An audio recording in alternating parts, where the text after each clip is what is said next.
to see you tonight.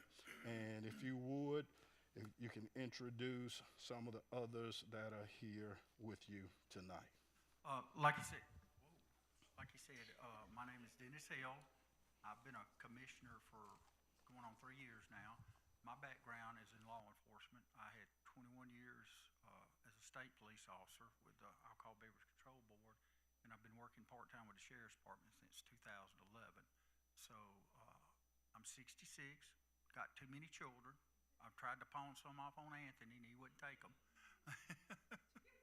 But it's good to be here tonight. I go to church over here at Santuck Baptist Church, and we've been here, and y'all been to our church. I love coming here. Y'all are definitely some good people, and I call you salt of the earth people. And I really appreciate y'all giving us this time to come over here and just speak with y'all. Now, Sheriff Franklin may show up here in a little while. I don't know what he had going on this afternoon, but he said he was going to try to get here. I'd like to introduce to you Mr. Tommy Sanford. He is the fire chief at Santuck, which y'all, he doesn't cover, you don't cover right here, do you, this area? Okay, that's part of that compact that they have, mutual aid, so if something happens, you'll have fire department show up from all over. This is Mr. Nummy right here. He is a volunteer at Santuck, and we appreciate him coming out tonight. And y'all all know my little sis right here, Desiree. I'll tell you something real quick. We stay in trouble on meeting nights. Oh, they like, he'll look at, what are y'all doing? We got it. We laugh. Shouldn't be here tonight yet. Yeah, because we'll start something here in a little bit, get going here. But anyway, I want to talk to you tonight. I want to start out by the amendment that's coming up on November the 4th, okay? And explain that to you. I will tell you, if you're going out and getting your information out off the internet, Facebook, and all that, I can tell you right now, there's so much going on out there. I have to be real careful not to go, okay, are you stupid or what? Where are you getting this information from? I mean, are you just making it up? And there's a lot out there, but what we're going to tell you tonight, I mean, it's the truth. The amendment is, or what you're voting on, and it's being put out together. We actually went down to the legislature and said, look, this is what we want to do. How can we get it where people can vote on everything? Well, the legislature goes, well, let's see, these first three amendments, you put that on one bill, they call them local bills. They go to the House, and then from the House it goes to the Senate, and if they agree with it, then it comes to y'all, and it's done. I don't like that personally. Now, this one, they said, yes, you're going to have to put it out for a vote. We wanted to separate it. We wanted to separate the land assessment or fee from the vape tax. They said, nope, you got to put it all on one. So kind of give you an idea of how our legislature works. And that's kind of what we got stuck with. And while we're here, I'll be more than happy to talk about these three that already passed and explain to you why we did. One thing I've noticed, everybody on the internet that has a negative comment about this, nobody has called me yet and said, why did y'all do this? Okay? Why did y'all do this? And I could very easily explain it to you like I'm going to explain this. The fee bill originated because we have to have a new jail. We are running anywhere from 75 to 100 inmates overcrowded every day. Right now, like Monday, I think we were at 107. So it's sheriff came to us, last year, first part of last year, said, I've got a problem. And I tell you what, I've known Sheriff Franklin for 36 years and worked with him. He don't go out and say, I've got a problem too much. He handles things. Well, he come to us and said, I got a problem, and this is what's happening. We're constantly being overcrowded. Now, just so you'll know this, the state fire marshal has already come in there. Me and him were talking about that the other day on numerous times and said, y'all are overcrowded and you've got to do something about it. You got to. So what does that mean? Either you release prisoners, and if you want to see what that looks like, y'all see the $1.5 billion prison that state's building? Well, the reason they're building it is because around the state, the federal government has made them open doors and release prisoners. I know 2 years ago, 2.5 years ago, they opened the doors at Limestone Prison where the baddest of the bad go and let 600 people go. Pick the least of the bad and let them go. Well, that's one thing. We would have to possibly release people. The other thing that would come up may be him coming right there, the sheriff, but that's not him. Okay. The other thing is we could farm them out. Y'all have seen what's happened over in Macon County. They totally closed their jail. Same way in Autauga County. When you farm them out like that, you put them all over the state, and you pay the rate that jail charges you per prisoner. Okay? I did something the other day. I figured, okay, if we just moved 100 out, what would that cost at $40 a day? By the end of the year, it'd be $1.4 million for that. And again, I'll share this with y'all. Sheriff told me the other day I've had 3 Autauga County deputies come to me wanting a job. And I asked them why. They said, we are exhausted. We don't have any off time. We can't take holidays or vacation because you know what they're doing? Back and forth all across the state picking up inmates. Last month they went and picked up 60. And what that means, they go get them and they come back and you think, well, they're going to have a full day of court. They only may be in court and see the judge 20 minutes and they're gone. Desiree's seen that. I have too. And all right, well, what do? Just throw them back in the car, load up 2 or 3 of them, and off you go. That's killing them in overtime and fuel cost and stuff. There's some as far as up in Blount County and Coleman County that have to come down to Autauga County for court for 20 minutes with a judge. So we definitely don't want to do that. The other thing we could do and probably will do at some point, if this doesn't pass, we're going to have to go to our judges and say, look, you're going to have to start picking and choosing who you send over to us. I was talking to Judge Pinkston yesterday, and he understands the problem. And he used an analogy I hadn't, all my years in law enforcement, I hadn't thought about. He said, there's 2 kind of criminals out here. He said, there's the ones that are just dumb. They get into things because they're dumb. They just with the wrong people, or they thought, hey, man, I'm going there and steal me some stuff, and next thing you know, they done shot the clerk. They done, just stupid stuff that you'd like, what would you do? And you ask them, well, would you do it? No, man, I just wasn't thinking. So they're done. And then the other one, this is one that really scared me, and I agree with it. There's some evil people in this world.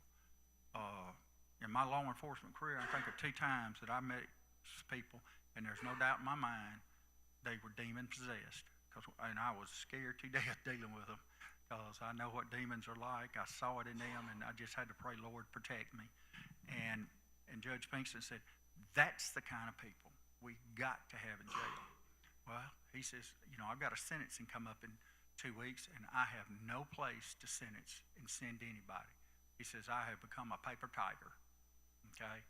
And I can act like I'm going to do something, but you ain't got a place to send them.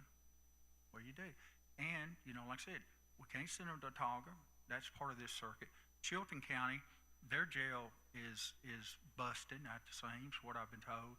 So, and like I said, if you move them out of the county, then we have to pay for them. And we're at the mercy of whatever that county charges and stuff. And it can get expensive real quick. But what we came up with here was a fee on every property in Elmore County. It does not raise your property tax. But what this fee does for a home is $150.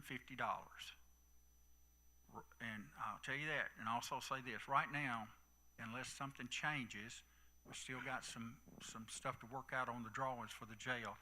The jail's going to cost $82 million. 33 years ago, when they built the other jail and courthouse, it was less than $7 million. So you see how much in 33 years the cost has gone up. And we're also figuring that it's going to cost, once everything gets built, about $2.5 million a year to run it. that's hiring people, everything. I will tell you this, it will have air conditioning in it, but Sheriff Franklin says as long as he's sheriff, the thermostat will be in his office, and he'll decide when to turn it on. I know a lot of people are like, what do you mean they got air conditioning? Hey, folks, one thing that scares people from out of the county, in Montgomery, that's where a bunch of our crimes coming from, is the Elmore County Jail. They hate it. They go up there, man, we don't have air conditioning, we don't have TVs, we don't have all this stuff. You go to I've been in just a city jail in Montgomery. That's where most of the feds keep their prisoner. Man, I'm like, well, you know what? If I had to go sit in jail, hey, let me Federal prison. Yeah, go down there because I got feds, federal prisoners. So that's a good place to be. But and the sad thing about it, the new jail we have to build it to federal specifications. Some people said, why don't y'all remodel the old jail? Well, the first time we knock a hole in the wall, everything in there has to be brought up to code to what the federal standard is. Now, that may sound like, well, that's not a bad deal. Well, remodeling a jail is totally different from remodeling a house. And I think they figured just to remodel the jail would be about $17 million, but it doesn't help on the overcrowding. That's not adding any cells and stuff, okay? So we've come up with this, that people would pay $150 a year, businesses would pay $300, and the county's never done this before, but over 33% of our fires are pasture, woodland fires, that kind of thing. So we're going to charge $25. Now, if you got 1,000-acre pasture and it's all enclosed in a fence, you pay $25. If you got 5 acres, you pay $25. Now, where it gets separate, now say you got a 5-acre property and you put it into 1-acre lots, and each lot would be $25. But for most people, Yeah, I'm about to say, if it touches, continuous, right. yeah. You don't, it's 1 Yeah. fee.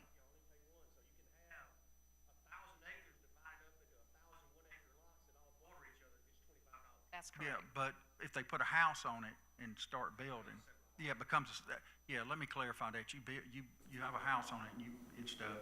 Now, the caveat to that is, too, you would not be charged this if you are already receiving say you're disabled, you have disability, you don't pay property tax. Exemption. You can be exempted.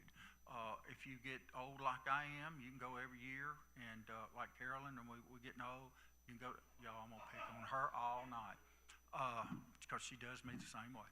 So anyway, when you get to, was it 65, correct me, you can go file for an exemption to your property tax.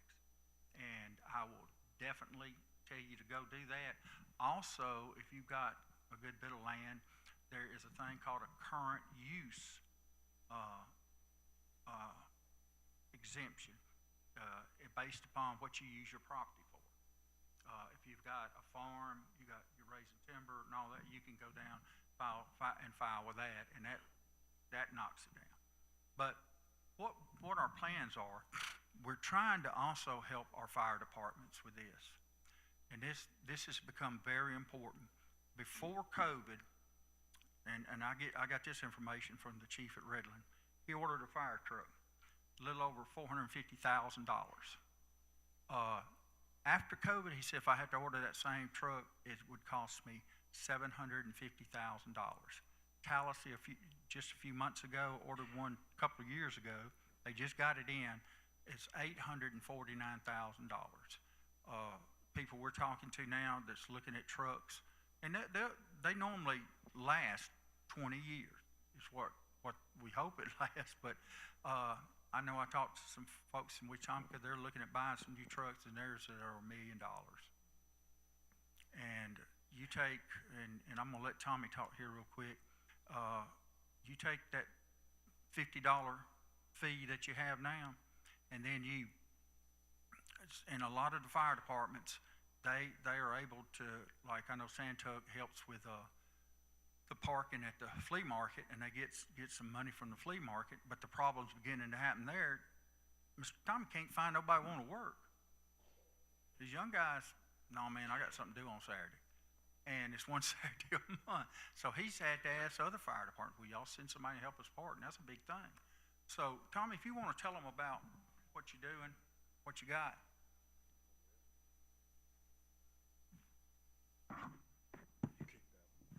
Yes, sir. Last time we were here, we were making a movie, preacher. You remember?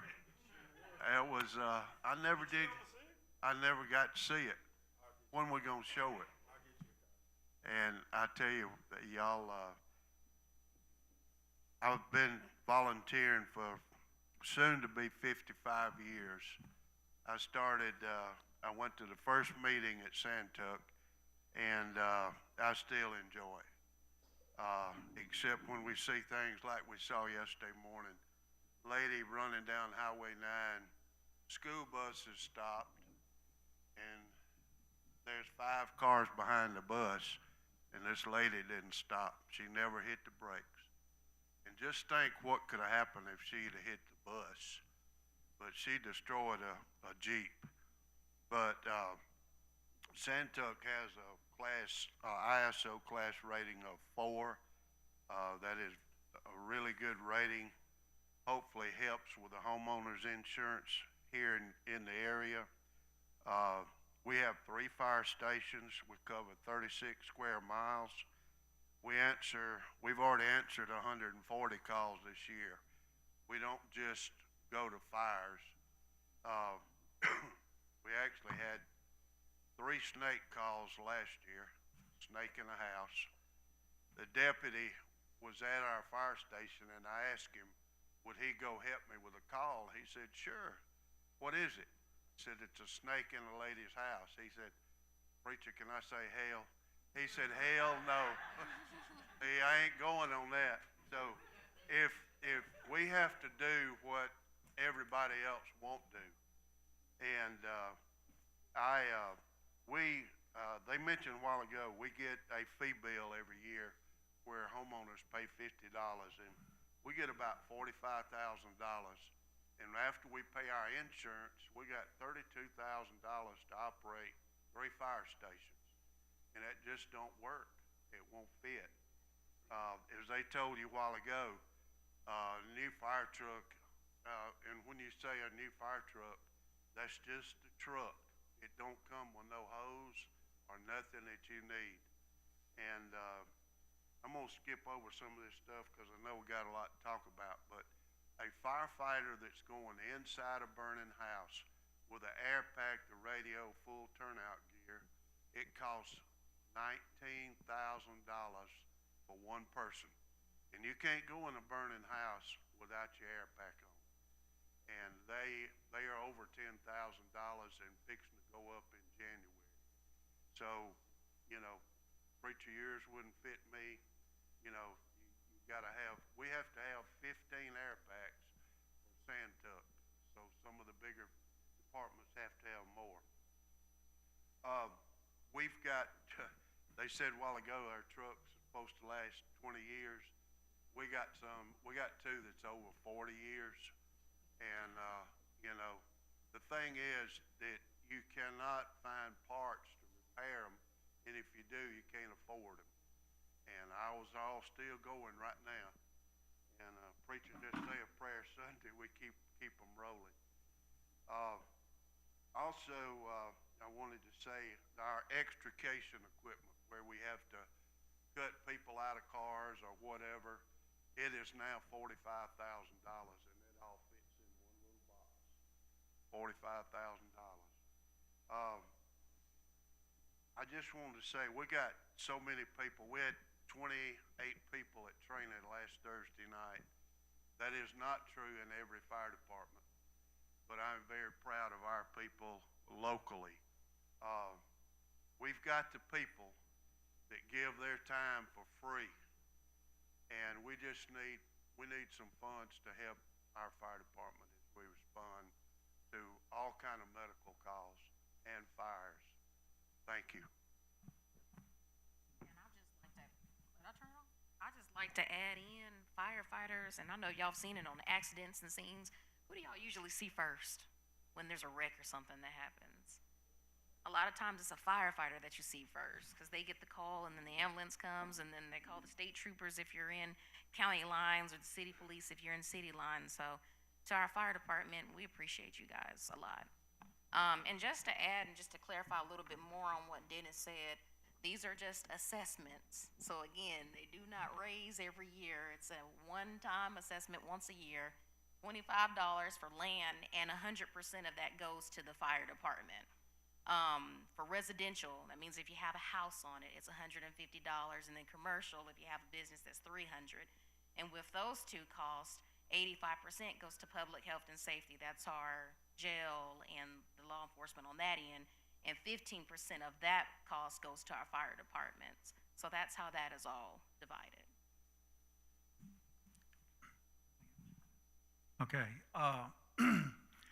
if you go on Facebook and everything, you're gonna see people Stay off Facebook. It's the Yes. devil. It's the devil. Yeah, I agree. Amen. You go,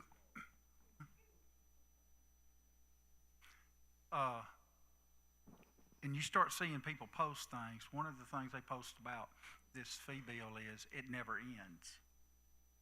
Well, it's the jail and the building that, and I'll explain that building to you in just a minute, but the jail is going to be on a 30-year mortgage. So there is not a sunset clause in it yet. And we did that for a reason. We would not be sitting here tonight talking about this if when we had built the new jail and the courthouse down there, we had left a 1-cent sales tax on. That was 1996, wasn't it? Yeah, when they paid it off. I was Yeah. in first grade. Yeah. Don't be telling people how old you are, little sis. But Mr. Jack Benham was representing. Many of y'all in here know him. Loved him to death, man. He helped me out so many times. But he promised people once that jail and courthouse got built, the sale tax coming off. I was told later on they snuck around and kept it on 3 or 4 months, and he come up and said, "Look, when you this tax is coming off now." And so they dropped it. Well, what that did then, all the maintenance and upkeep of that jail and hiring and everything fell back onto the county. And we have the lowest property tax in the state of Alabama. We also have one of the lowest in the country. I have been told we're like the second lowest in the country, and which is good. I like low property taxes. But what has happened is, like, we're 31 years behind on paving roads here in this county. We're about a little over $8 million is what it'd take if we could do it right now and just get to the ones that really need paving. This is not counting the ones that are coming up that you just maintain. And a road will last, I've heard, anywhere from 7 to 10, depending on how much traffic it is. It could go to 12 years, but they begin to deteriorate. And so that's why it's important that we have money set aside to do these things. But going back to why it will not or sunset yet, I ain't trying to hurt nobody's feelings in here, but looking around, there's going to be a lot of us ain't here in 30 years. You know, hopefully we'll be with Jesus. That's where I'm planning on. I don't know about the rest of you, but I'm going to be with Jesus unless he leaves me here. Where you going? I hope I'm still here. But anyway,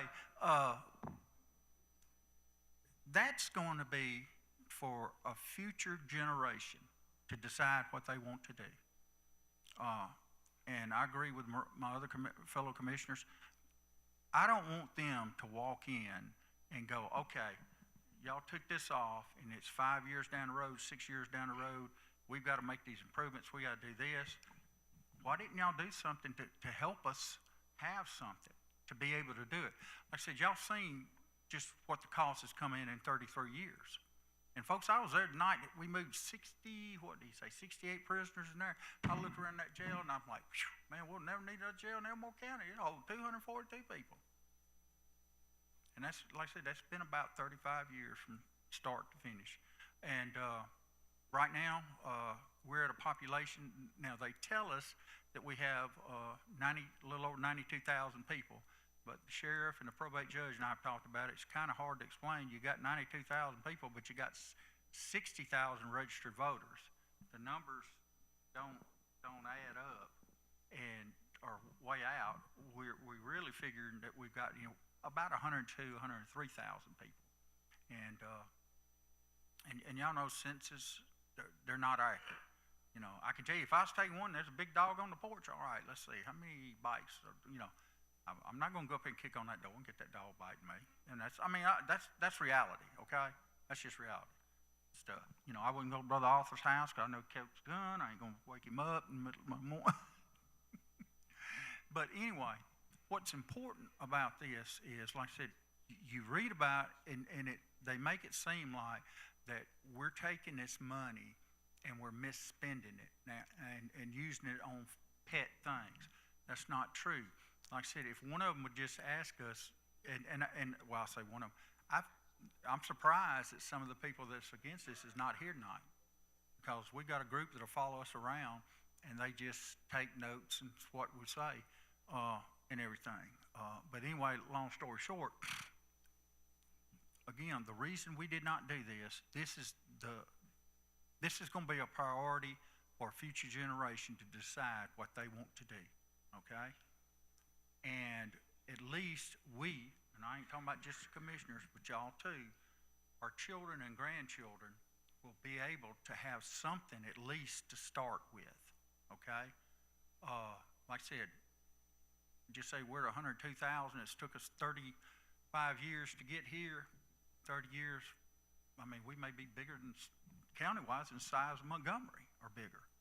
A lot of people are moving in here and stuff, and I'll get to that too. I'm going to explain something to y'all about that, because you got all these people moving in here. Where's your property tax? Well, I'll tell you about that. But anyway, it's just important that everyone understands that we are going to have to build a jail. Now, I've been telling people, and I'll tell y'all the exact same things. We're going to build a jail. Whether this passes or not, we're going to build a jail. It's just how we do it. Do we allow the federal government to come in and say, listen, y'all got 300-something people here today, get rid of them. They got to go. You got too many people. And I can tell you, to be able to do that, you would have to release more than 100 people. You'd have to get it back to the point, because like Judge Pinkston said, I want to see those evil people in jail and not out here walking the street. And if the federal government becomes involved, they will tell you what kind of jail you will build, and they're not worried about the cost. It will cost whatever they decide. They'll tell you, this is what you're going to build, get your price, build it. And the wonderful thing about the federal government, they do not send you any money to help you. You're on your own. So what that means is, if that happens, services will have to be cut. Because what you get into, anything's not earmarked, they say build the jail with it. Right now, the payment on the jail will be $4.5 million a year. Okay? And the building next door that we're having to build, because I can tell you real quick, the reason we're building that building is because the Alabama Supreme Court said y'all's workload up here is so much, we got to send you 2 more circuit judges. And they did, put them in Elmore County. Well, they pay for the circuit judges, but you have to furnish everything else, courtroom, offices, furniture, everything. They don't give you any. The county has to do that. And which we do. We have that big of a workload. But with us being able to do what we need to do as a county, and I say us, and I mean all of y'all, it's going to be so much easier for us to do it than being told to do it. Right now, the jail, they're looking at building a jail that will hold a little over 600 people. Like I said, we're at 300. We're getting 300 people in there every day now. This will definitely allow for some growth. as the county grows. And y'all all live all over the county. You see, it's first spot to put a house, they're putting one, and stuff. So the county is growing. So, like I said, the land assessment for the land goes 100% to the fire department. The rest they get 15%. Mr. Tommy, how much if this were to pass today? How much do you? I mean, you talked about it. How much do you think you would get?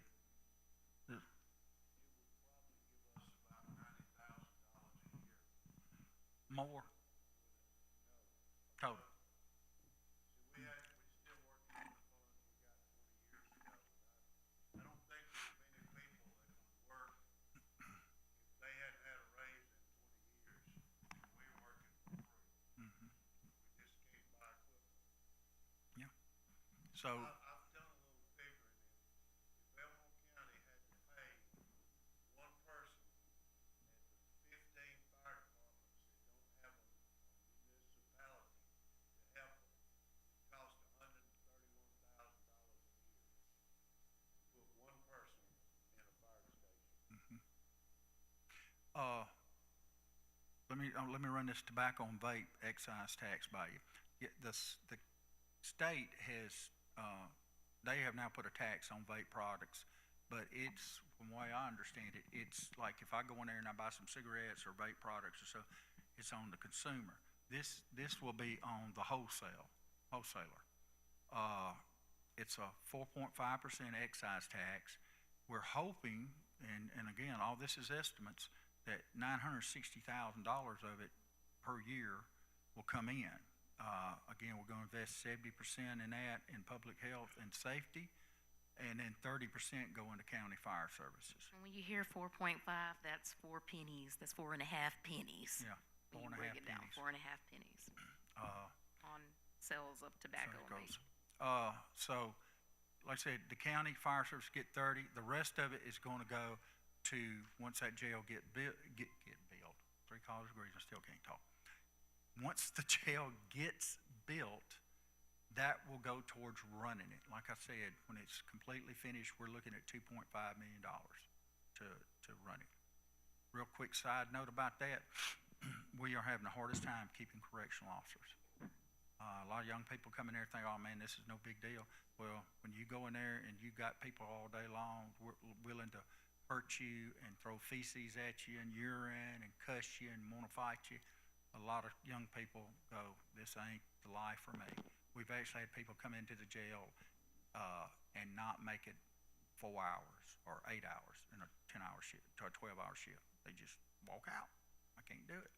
So, and the other thing, this new prison that's coming in, they're starting correctional officers out there at a little over $58,000 a year, and they're telling them, okay, you do good, in 18 months we're going to give you a 30% raise, and you'll be making over $75,000. That's how they, and they're going to, and that jail out there, the prison out there will hold close to 5,000 prisoners, and the day the doors open, it's full. I know that prison commissioner, and he told me 3 years ago, that thing gonna be full when we open it. And just to add on that, the county does not pay for the state prison. The state is paying for that, and county inmates are not allowed to go to the state prison. But their people can come to the county when they want to throw drugs and things over. That's another charge that we have a lot of, is promoting prison contraband, where people are taking drugs and things to the facility. And guess what? That prison's right here in Elmore County, and we're seeing a lot. I know y'all probably seen the articles on the news. It's happening every day. And the other thing about having that prison out there, anybody commits a crime out there, whether it's an employee, inmate, Elmore Jail. they come to the Elmore County Jail, and they go through the Elmore County court system.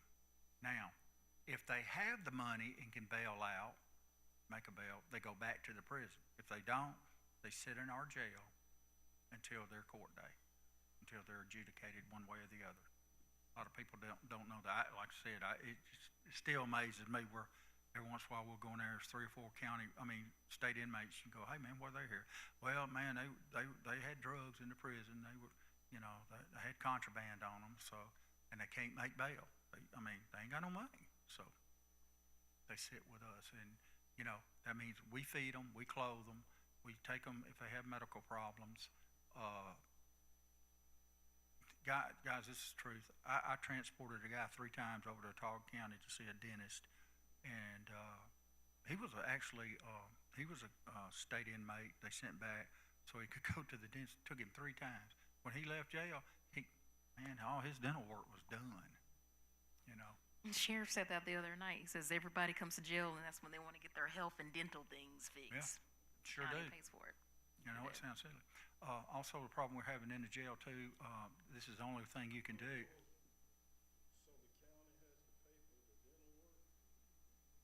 Yes, sir. If we don't, I have never seen my name on so many lawsuits in my life as a lawyer until I became commissioner. That is where we get majority of our lawsuits from, is the Elmore County Jail. Yeah. No joke, y'all. Yeah. If you don't fix somebody's food right, They'll sue. they're sued.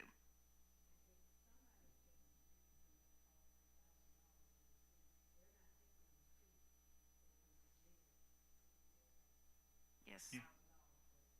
Yes.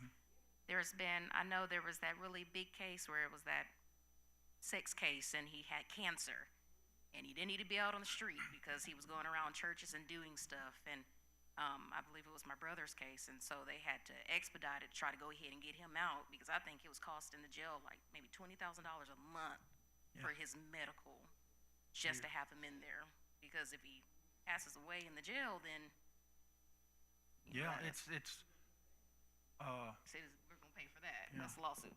And like I said, and I will say this: there's a lot of people that are now in jail should not be there. They're mental patients. Yeah. And since we don't have the mental facilities in Alabama like we do, where do they send them if they commit a crime, if they do something? It's jail. And the sheriff and I were talking about it. We've had a guy, I think they finally got him a bed, but he had been in jail for over a year and a half waiting on a bed. And he didn't need to be there. He needed some place to get some help. And sheriff and I were talking about one day, can you imagine what he's going to be like when he gets out? He's going to be an animal because he's been locked up. He's already got mental issues, and you lock him up like that. And I don't mean to hold on to the jail too, but if you go and look at the jail roster and you look at the date of how long people have been in there, you know, we have the casino. The casino brings people from all over here to Wetumpka. You'll see that there's a lot of trafficking fentanyl. That's a big problem. And you also have the cases with Anaya's law too, where judges are allowed to not set a bond at all. So you have a lot of those people that are just sitting there. Like the traffickers have over 100,000, over 1 million bonds sometimes because it warrants a high bond amount like that. So if you get a chance to go look at the inmate roster, if you go into the very last page, I promise you'll see a whole bunch of trafficking. And so that takes up a lot of space as well because you don't really want to release them out on the street because fentanyl's killing people. And they're going to go right back to what they know.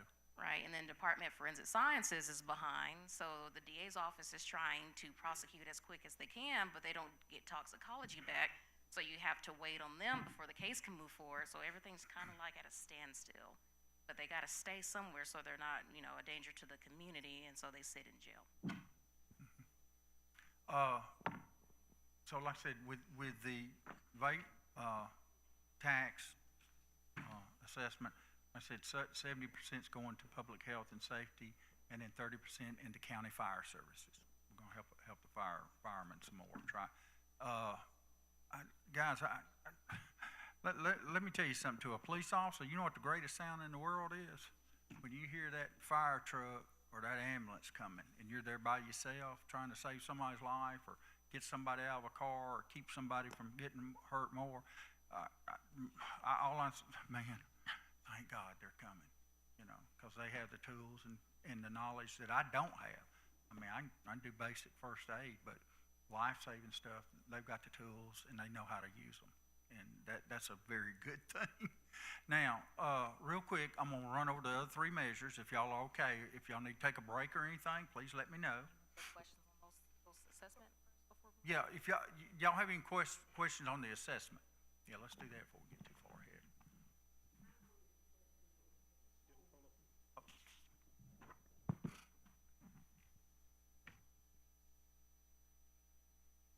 My only question is, if you have more than one property, so that 150 will go for every property that you own, if they're not to get joined, say you got one in the county, Do they have houses on it? Is it residential properties? one's residential and one is rental, Yes. Yes. so at 150 apiece. Yes, ma'am. Yes, Okay. 150. Raise that. Hey, add that figure into their rent amount. Just add that 150 into rent and divide it over 12 months. All right, so I got a series of questions. What that comes to, yeah. Yes, sir, Mr. Lacy. So when it comes to dealing with that property tax, why was it that we did not go with millage versus going with a flat rate? I'll tell you why I asked that question. For a person that lives in Trillium that has $1 million house, $150 doesn't bother them. But somebody that lives on a quarter of an acre on a single wide trailer that's lower income and struggling, that $150 hurts. And then when you deal with that $150 hurting, does the county have something in place to stop those people from losing their property in property tax sales because they couldn't afford to make it up? Nothing that we didn't put anything in there for that. That doesn't mean that we can't do something. And Walter, I'm glad you brought that up. That is something that we're going to go back, me and her, we're going to talk to the commission about. It may mean that we go in and tweak this law in January when they start back to help folks that's under the poverty level, that, like you said, that are doing, just barely getting by. And I understand that. And that reaches across every race, social, economic, everything. And the thinking behind this was the fairest we could get, because we didn't want to go in and try to raise property taxes. I will say this, in Alabama, they have now passed a law, I think it was last year or the year before, that your property tax can never go up more than 7%. Now, your appraised value on your house may go way up, which if you're selling your house, that's what you want. But your assessment, what you actually pay taxes on, can never go up more than 7%. So that was the other thing we looked at. We didn't want to go in and try to raise property taxes, then then your property tax goes up again because of the assessment. Now, the revenue commissioners told me, he said, I've never seen property taxes and assessments go up 7%. Normally, the average here is 3%. Now, that doesn't mean those houses up on Trillium that you're talking about, that as they go up in value, then that trickles down to their assessed value. So they actually are paying more property tax. But everybody pays the same assessment on your property. And like I said, you see what it's going for. It's going for fire service, and it's going to build a jail and stuff. But Walter, I got you. I think I got your number. I'll call you and let you know, brother. Okay. I cannot speak to this particular act because I'm just not a property owner. But I can tell you that with the original fee bill, which this is modeled very much after, the revenue commissioner cannot seize your property and sell it at auction for non-payment of the fire fee. That's It's up to the individual fire department or the fire association to pursue that. And if you don't pay your property tax, somebody's buying on the courthouse steps. If you don't pay your fire fee, if you don't pay your fire fee, then the department, the association, has to go after you through legal means to recover that. I don't know, I mean, I'm not gonna lie, I don't know. But I know the original fire fee, because it's not a property tax. yeah. It's an assessment. It's an assessment. Taken to that. I personally, and I've worked this county, like I said, I've been up here 36 years working, lived here all my life. I've never known anybody to get a lien on their house. That's probably the best that a fire department could do, is just put a lien on your house because you didn't pay it. And, people got liens on their house or everything, and when they pass away or they sell the house, that's part of the deal. You go pay off the lien for $50 or whatever. It's been the universal opinion, I think, of the fire association, the fire service,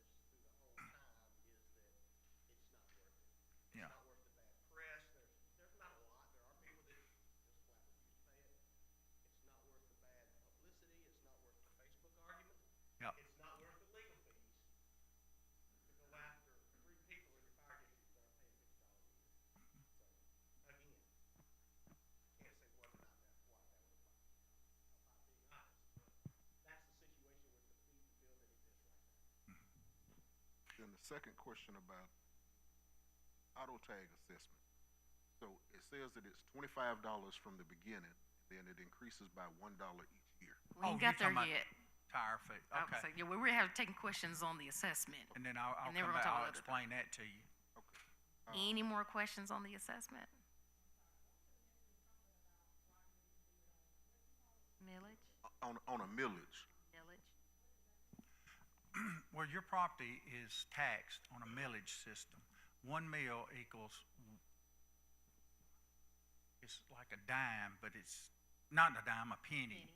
A penny. Each mil is 1 penny. Okay?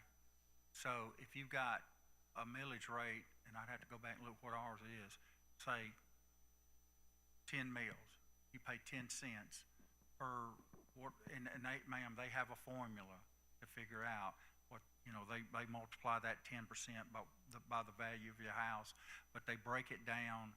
Like I said, you're not paying for the full appraised value, but you're paying what the assessed value is, okay?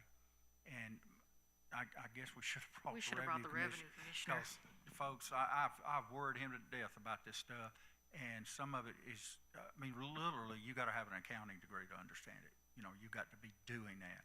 But that, like I said, a millage, it's 1 penny, what it is.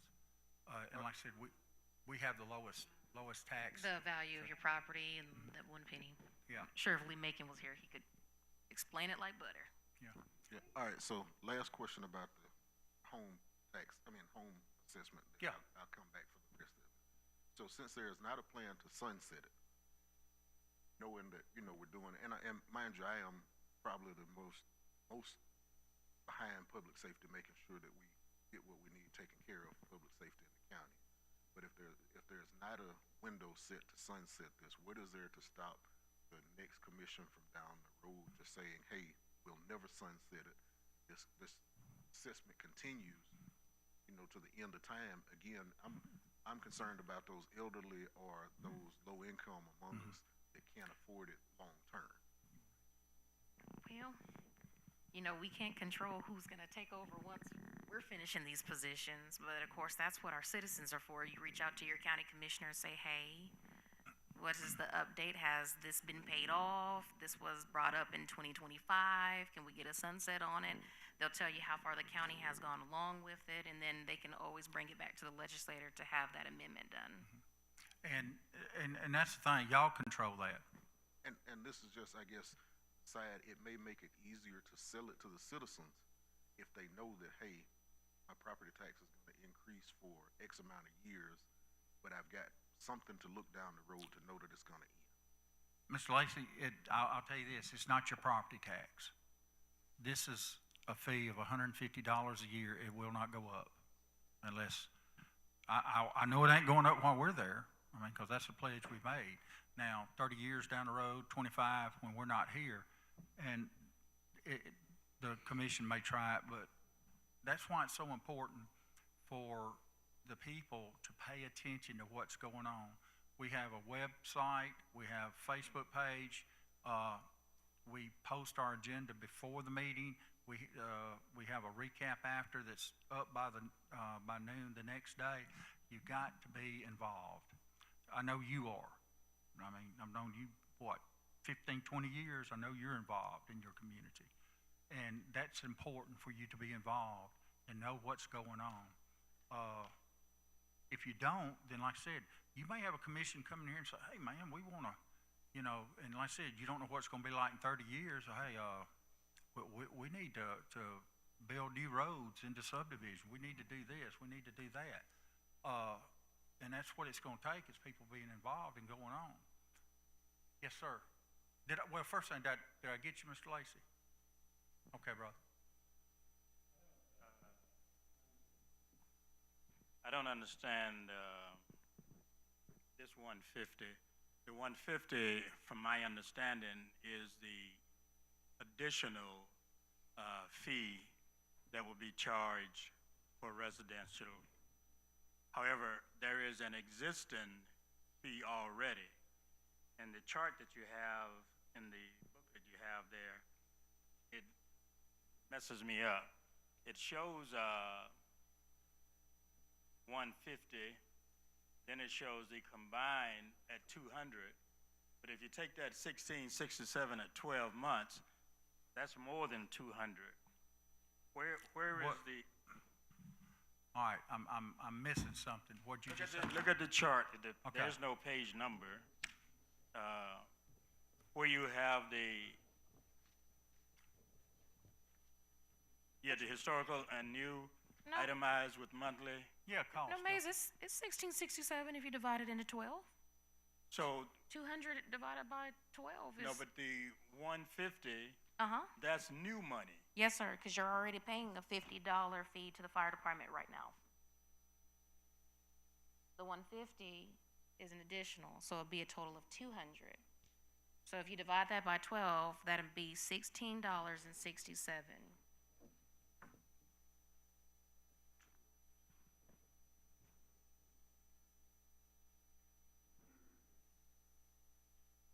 All right, somebody break out their phone. No, I did. That's right. Look it Okay, up. you did. Okay. And that's the $50. The 150 added on is an additional $12.50 a month. On top of the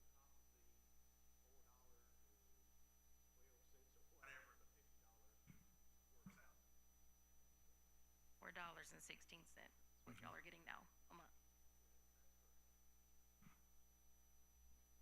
Does that help you, Mr. Mays? Okay, again, we're not trying to confuse people. I mean, but when you think about it, when you're looking at, and I can just speak, Russ, I just knew about Tallahassee, but the fire departments in my district, District 2, Emerald Mountain is paying for an $800,000 truck. Now they get about 55 or 60,000, and they also get some money from Emerald Mountain. But what's so strange about that? They have 750 homes there, and they have a thing where they ask people for money, $100 a year. They only have 40% of the people that will respond. Yeah, that is good, normally good. So that helps them a little bit too. But when you think about overhead, you know, that's your lights, you have gas. Oh, and most of the fire trucks around here right now, to fill them up, what I've been told, takes about $500 to fill one up. Is that about right? Yeah. Yeah. No, you don't want to. Yeah. So, you know, they do have to maintain equipment, and every year all their equipment has to be recertified. So people have to pay. You know, they have to pay for that too. Okay. Any other questions? Good questions. Yeah, man. Hey, y'all are great. I wish they were. I'm just gonna have y'all just follow us around and keep some of these. Man. Yeah, go ahead, Alan. It's gonna take just a minute, because I think I addressed one thing that kind of he's hitting at. Get that mic, man. Get the mic, brother. First off, just to let you know who I am, when they call about a snake in the house and Tommy looks up and down his roster of his 25, 30 people that to call, who's the guy that's going to reach behind the water heater and grab the rat snake? Nummy will do it. Let me call him. I'm the crazy one. Actually, my name's Alan Nummy. I've been a volunteer in Elmore County since 1998. I volunteer at Santuck. I'm the EMS director for Eclectic, Alabama. My phone has disrupted this meeting twice tonight. And I told Tommy I'm kind of glad it did that, because what you heard were the 631st and 632nd emergency call answered by the Eclectic Fire Department this year. In 2018, we answered 420. At the current pace right now, we're going to answer 856. That's exponential growth that we're seeing across the whole county. The reason why Tommy can't get people to come and work is because they're running calls all the time. We are growing and growing and growing and growing. We're stuck at a 2005 pay rate. Today, if that $50 today would be, in 2005 is $83 today, but we're still getting the $50. So effectively, we've taken a 40% revenue cut. But yet we have seen, Santuck in that time has seen their call volume triple. You gotta run the calls. But what I wanted to talk about, you gotta ask a question, a good one. What happens down the road? They can't raise the rate. What happens to the money? Y'all, this is a chance to do something transformative for public safety in Elmore County. For the first time in the history of the county, they're creating a dedicated fund that is legally limited to public health and safety. What's that so important? Anybody in here called an ambulance lately? How long do you think it's going to take it to get here, right now, where we stand? Long time. How long? Yep. The easy thing is to blame Haynes. That's easy, right? From here, this is what? Can you think a 15, 20-minute zone or 20-minute zone? It's a 15 or 20. I'm guessing probably a 15 said on the 24 edge. minutes. Yeah, so the easy thing is to blame Haynes. It's an easy thing to do. That dang Haynes is taking her time again. So, I'm the EMS director in Eclectic. We run a single full-time paid ambulance. I'm sorry, y'all, I'm an aisle runner. You wouldn't think I was a Baptist the way I walk around when I'm talking, like I'm charismatic or something. But we run a single full-time staffed ambulance with a paramedic. We run a second volunteer ambulance. My budget is $428,000 this year. My revenue for services is going to be less than $150,000. Half the calls you run you don't get paid for. Of those half that you can possibly get paid for, about a third of them can or won't pay. And of the third that you've got left, about half of those are going to be Medicare and Medicaid patients, and their reimbursement rates are in the toilet. The fastest way to make a small fortune in EMS in 911 EMS is to start with a large fortune. It's a money-losing business. Haynes provides they're contracted for 5 with 3 dedicated to 911. Their numbers aren't going to be any different than ours. So they're really probably losing on those 911 trucks probably close to $1 million a year. That'd be my guess. I mean, it's just the fact of the matter is it costs money to dedicate a truck to answer it when you need it. So how does this bill play into that? At some point, this county's going to have to address that problem. Where's the money coming from? Where are we going to get another $1 million or $2 million a year? What's your general fund unallocated, $27 million, money you can use for anything? You know. Well, no, not really, because just about everything we've got has to be allocated. But I mean, yeah, you got a general revenue fund though that's Yeah. pretty much free money. I know it's already spent, but Yeah, you it know, goes. Yeah. it's got to come from somewhere. We're a 100,000 population county, right?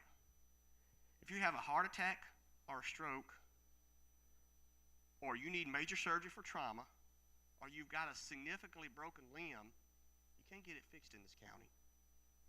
You got to go to Montgomery. So if you show up at Elmore Community or Tallahassee with one of those, you're going to sit in their waiting room until they can find an ambulance to take you to a Montgomery hospital or an Alex City hospital, which Tallapoosa County is half our size. They got all of that. I can't say what a future commission will do. Can't sit there and tell you that. I'd be lying if I did. But I can tell you the jail ain't going to be paid for forever. And there's a whole lot of money going to be coming in. And they can't spend it on anything but public safety, public health and safety. So as those needs arise for the first time, the commission, this future commission, will have flexibility. The fire departments, one of the Facebook people, don't read Facebook, I shouldn't have even started, but one of the chief complaints is the fire department doesn't come to medical calls. A lot of the fire departments don't come to medical calls. The cheapest way I can get a basic level EMT trained is $1,000 a person. That's the cheapest I can do it. I've got 2 in there from Eclectic right now. $1,000 a person. Seaman Fire Department gets $25,000 a year off the fee bill. Ring Island gets $18,000 a year. It costs $500 to fill up a fire truck with gas. Where are you going to get $1,000 to send somebody to a class just to train them, and then you got to buy supplies? How are they going to run a call when they don't know what to do and they can't afford to get trained to do it? So, jail's great. Yeah. As y'all can see, I'm kind of passionate about this. I've been doing it for a long time. You know, it's... Correct me if I'm wrong, though. When you go and get trained and you become an EMT, you can only do Sure. What he's saying things. there is, Wetumpka Fire has a lot of paramedics on their fire department. When they show up at a scene, they don't have any more legal right than you do because they are not a licensed state service. We just got to get the people trained, and then you got to get your department licensed, and then you got to get them supplied. Guess what that takes? It takes And more your money. insurance goes up. Oh, yeah. 'Cause you Oh, got- yeah. Because they like to sue ambulance services, too, by the way. Yeah. It costs a lot of money, y'all. There's never been, and again, I can't say what they're going to do. I'm not going to lie to you and say I can.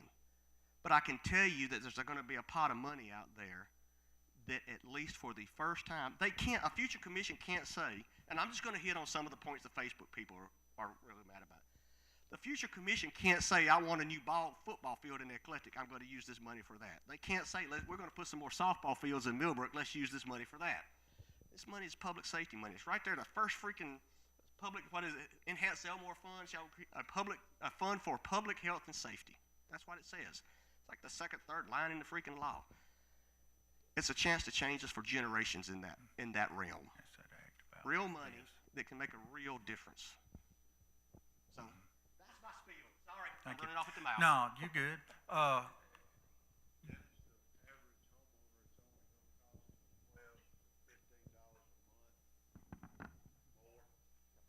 Well, yeah, is what it's going to cost them. Let me run through these things for you. Is there any more questions? Because we always get questions about this, and I'm just going to go ahead and attack it while we're here. One of the things we've come up with is a rental tax. The rental tax will be like if you go down here and you rent a piece of equipment or a saw or whatever. Rental tax will not be on any vehicles, nor will it be on trailers. Because normally, if I go rent one, I'm going to go rent a trailer if I need it, a bigger one. It is also not on rental property. So if you, like you're talking about, you have rental property, there will not be a rental tax on that. This is just, what do you call it? Construction stuff. That's the best way I describe it. Tables, chairs, that kind of thing. The rental tax right now, let me find it here, what it's going to be. Here we go. No, where's it at? Rental tax, yes, 9.5%, but there's a caveat to that. State of Alabama, they have a 4% rental tax, okay? All we can to get it, 9.5%, all we can collect is 5.5% for the county.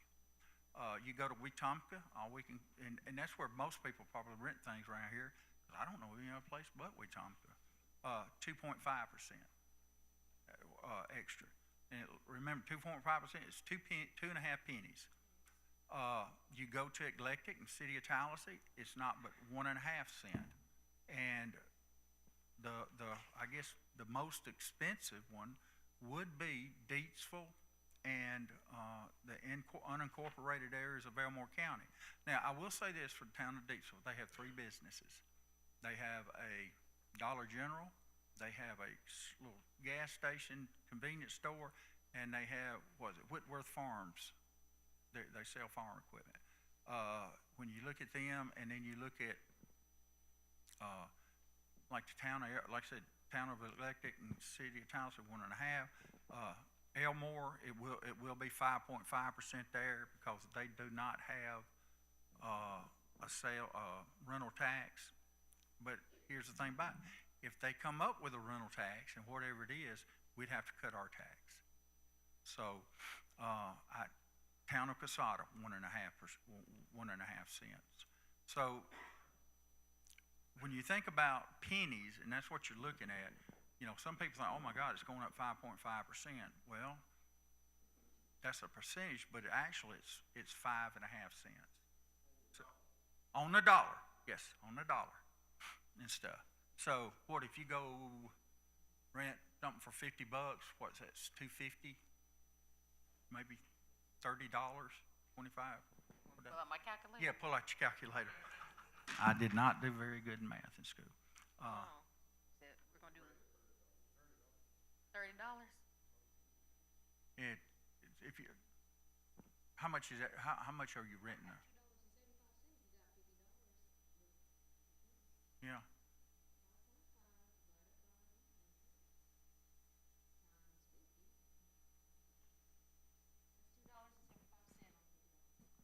So you figured. Oh, I'm sorry. $2.75 on $50. Yeah. Say in the mic. Yeah, $2.75 on $50. You rent for $100, you can just double that and stuff. I don't know about y'all. I can't remember the last time I rented something. It's been a long time, but the other people do. But like I said, it's not gonna be on property, houses, it's not gonna be on vehicles, nor will it be on like trailers, flatbed trailers and stuff you need. Now, let's talk about, can I have water over there? I'm bum off of you. No. I promise I'm not gonna. Hey, if I fall out, you'll hurt me. Get you some water. Thank you, brother, I appreciate that. My I mouth's promise getting I'm dry. not poisonous, I promise. All right, let's talk about the tag fee. I'd have to go back and look when the last tag increase was that the county did. I can't ever remember it. But what we're doing, and I want y'all to understand this, Elmore County pays roads by either we get grants from the state, which now the grants that we get from the state are competitive. So you compete with other counties for them. We've gotten 2 here in the last couple of years. Got one to pave Jug Factory Road. Thank you, brother. I appreciate that. And y'all, I've been down at my patrol truck. It's wonderful. But I'm serious. A week after it was paved, we started getting calls from people. When are y'all gonna come out here and slow these people down? They're going crazy. Yep. I mean, I think it was 35 out there. Yeah, supposed to be. Yeah. Supposed to be 35. So, we send people out there until they get called off on another call and they work it. But so that's one way we get money. And then we get federal grants occasionally to help pave. Like I said, Jug Factory, we got a state grant. They paid 80%. We paid the other 20% for it, which I'm happy about. That road was awful. But before Rebuild Alabama come along, the county had 2 taxes that they collected here in the county. One you could use to buy material to pave a road and work on roads. The other one you could only use it for paying for equipment to do it and personnel. They would try to work it where when they got $250,000, it'd take them several years to get that amount. And now, like I told you earlier, to pave a road right now is $125,000 for 1 mile, 1 inch thick. Now, granted, paving was less, but they felt like they did a good job if they could pave 3 or 4 miles of road. And like I said, we got over 800 miles of paved road and over 200 miles of dirt. Didn't do anything with dirt roads. Didn't do anything. So that is one thing about this fee that they put on the tags. Now it's going to help us be able to pave more roads, but also we're going to be able to go, which they told me they have not done in 20 years, do something with the dirt roads, work the dirt roads. Also, we're going to be able to work on striping, going back striping some of our roads and putting in signals and stuff. I can tell you right now, the way we've been putting in traffic signals and stuff when we needed them, we have actually gotten some grants from the state, but that's all you can do with them is traffic signals. You can't do anything else.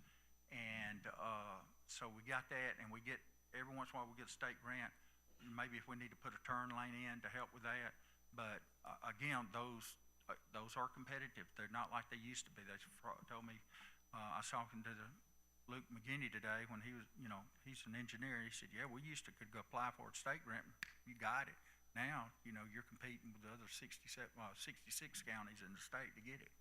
So that's changed. But now Mr. Lacey, you asked about that $1 a year. What that is, I know next year we're trying to pave an extra right at 7 miles of road, and the price for that has gone up $3,000 per mile already. So we know that. That $1 a year, that is going to go to allowing us to pave more roads, but the only thing about it, it's only going to bring in $106,000 a year. Is what we're figuring. Again, it's an estimate. that's not enough to pave even a mile. We could probably get 3/4 of a mile. It's also going to be used to keep roads repaired and also to work on our bridges. A lot of them are starting to need repair. They say a bridge average, 50 years, they'll last for 50 years is what the average is. Doesn't mean they will, it may go a little bit longer. So that's the money for that. Now, again, you asked about Sunset. What we're trying to do there, we're trying to, like I said, we're 31 years behind on paving.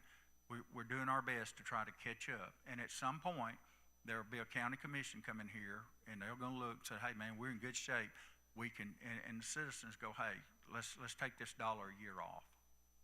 Okay? Now, the $25 fee is a one-time fee. That does not go up $25 a year. That's a one-time fee. It's on there, and it'll be on there from now on. But the $1, that will stay on till the county commission and the citizens say take it off. And I would just like to highlight that Blake Road is going to be one of our enhanced Elmore roads. So I know some of you St. Jamers are really like that. So that's one of them that's been, I got to put my district here. Okay. That's been one that's been on my list since I took office in 2020, y'all, I promise. And that's one of the first ones for enhanced Elmore. So I figured that the church would really like to hear that, so. So that's, and again, we felt like this was a fair tax because it affects the people that have automobiles, that use the roads, okay? And so that's why we did what we did with the tags. And again, you see where it's going to go. Now, I will tell you about all this. Once a year, there will be a report published showing what money was collected and how it was spent. I'm pushing for, and like I said, I'm 1 of 5 votes. I'm pushing for that we do it monthly. That you can go on our website, our Facebook page, and look and see what we're doing monthly. I know it's going to take a little while till the money starts coming in, and we can use it to spend on these things.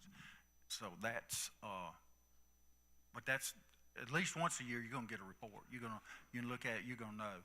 And please understand something too. Anything we do at the county commission, it's open to the public.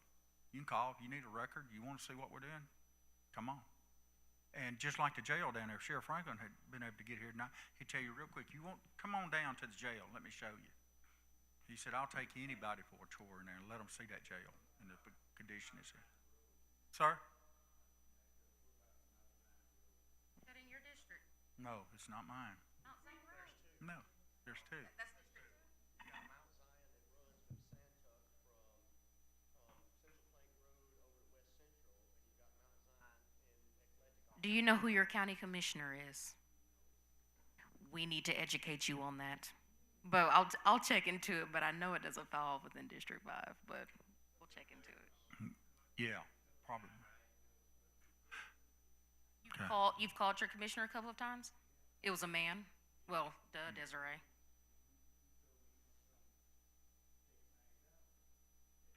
I tell you what, you call me or Desiree, we'll make sure it gets done. Because one thing about the commission, we all work together, and it don't matter where it's at. If you got a problem, one of us is going to come. I know me and her will. I mean, people hate to see me coming because I'm like. Now look, I'm gonna give you a heads up. Blake Road been on my list for 5 years now. I don't know if Mount Zion's been on the list, so it's been waiting. Okay, I got Jordan Dam and OUS 231 were big ones that we got knocked out, and you have to share among the county is what I've learned. Yeah, everybody gets their piece of the cake. You just got to wait for your turn. Right. Now the levelized sales tax. Let's talk about that. Right now, Elmore County has a 5% tax, sales tax. How much of that 5 pennies do you think we keep in Elmore County? 0. 4 pennies goes to the state of Alabama. 1 penny goes to the Board of Education. Board of Education. We keep none of it. I thought for years we kept that until I got on the county commission and realized that, okay, I didn't know what I was talking about. No, really, I didn't. I mean, I thought we kept it. Anybody asked me, hey, yeah, we keep that 5 cents. We don't. It goes to the state of Alabama. Now, if you look at all the towns and cities here in Elmore County, every one of them collect that 5 cents. Every one of them. Okay? The difference is, all right, let me ask this question. How many of y'all shop at Walmart in Wetumpka? Okay, all right. You're gonna pay, what are you grinning back there for, Anthony? You ain't going shopping nowhere, man. You ain't bought no groceries. I know your wife goes.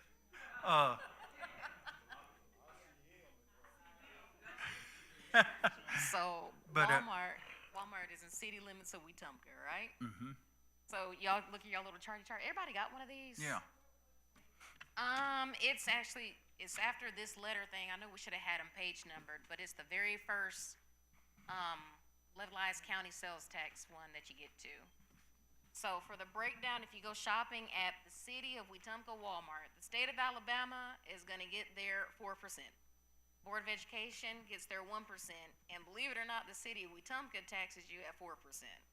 So levelized means you're having the tax match the 9.5 that's being collected throughout the entire county.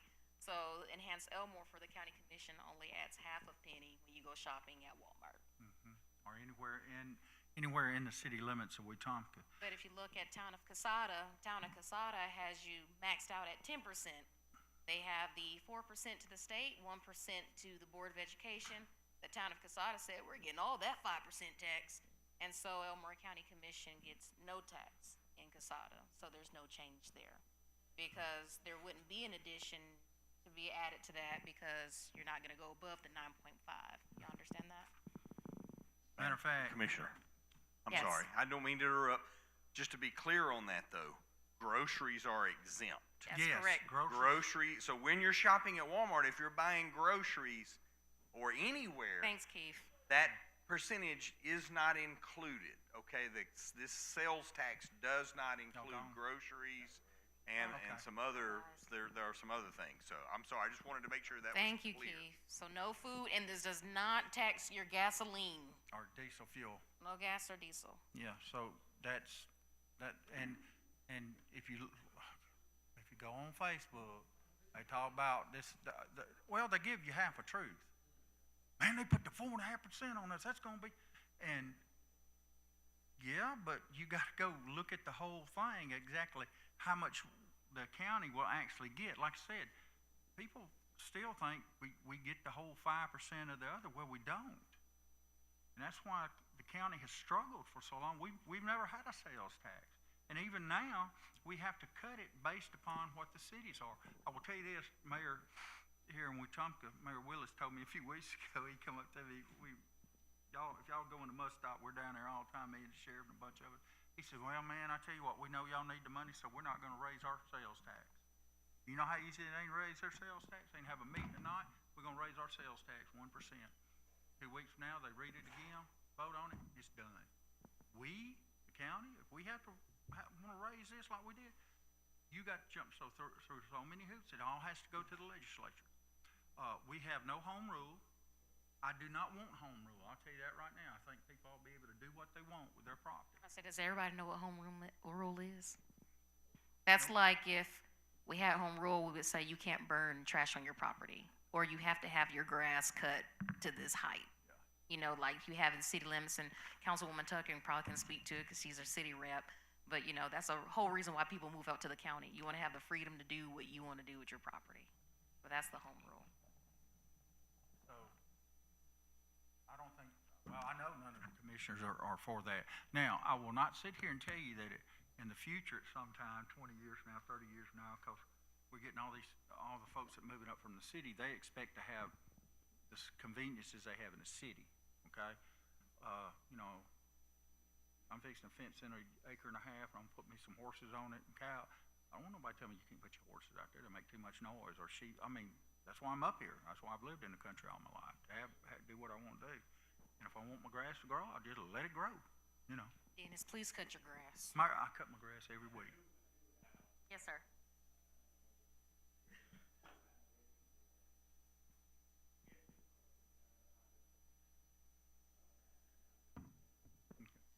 On that $25, there's almost $4 million, according to the data here, to be collected from that. That money, 90% of it, I think, earmarked for infrastructure. Is the jail not considered part of infrastructure? Yeah, well, the jail is, we're hoping from what we get from the, property assessment will pay for the jail. No, I'm Y- not but- asking but let about me- the l- Well, property. let me, I'm gonna try to answer your question. I'm of what you're asking talking about. only about the $25 that has already been done that goes into effect next year, that from that money, it looks like Mhm, you should get about $4 million. And that money, 90% would be used for infrastructure. mhm. Would not the jail be considered as an infrastructure expense?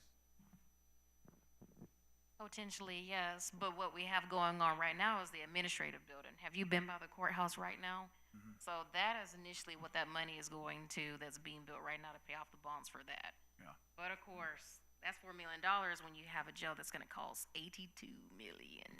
And what our plans are is to take the money from the $25 fee and stuff and use as much of it as we can towards the roads, which the majority will go towards that. But the rest of it, if we get into a situation where we got to use it, and I feel like at some point in time, we're probably going to have to start, switch some of that over.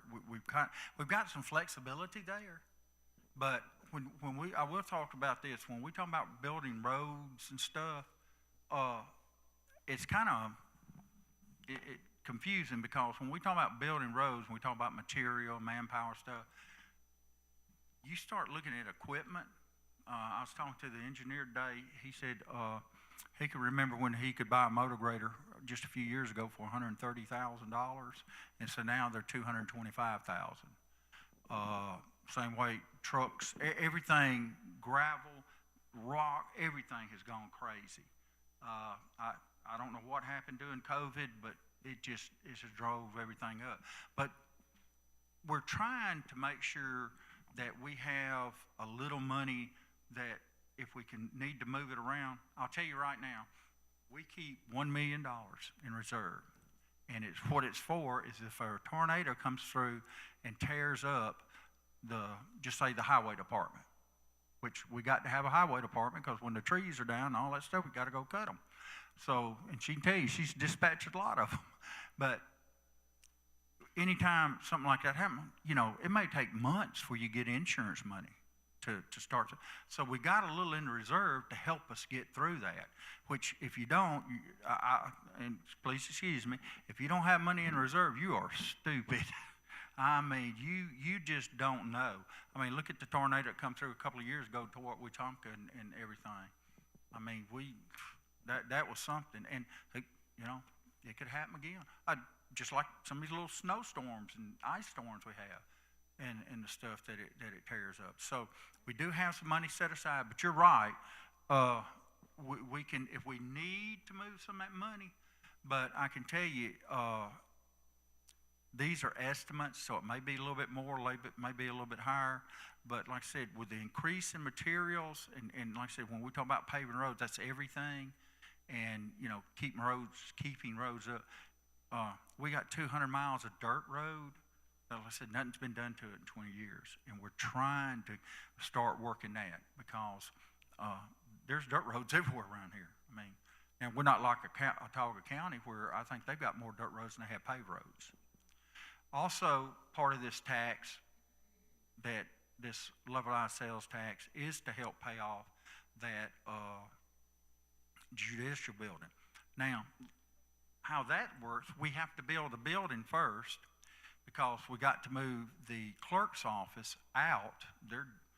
Put them in there, and then redo that bottom floor of the courthouse to get the two judges and courtrooms.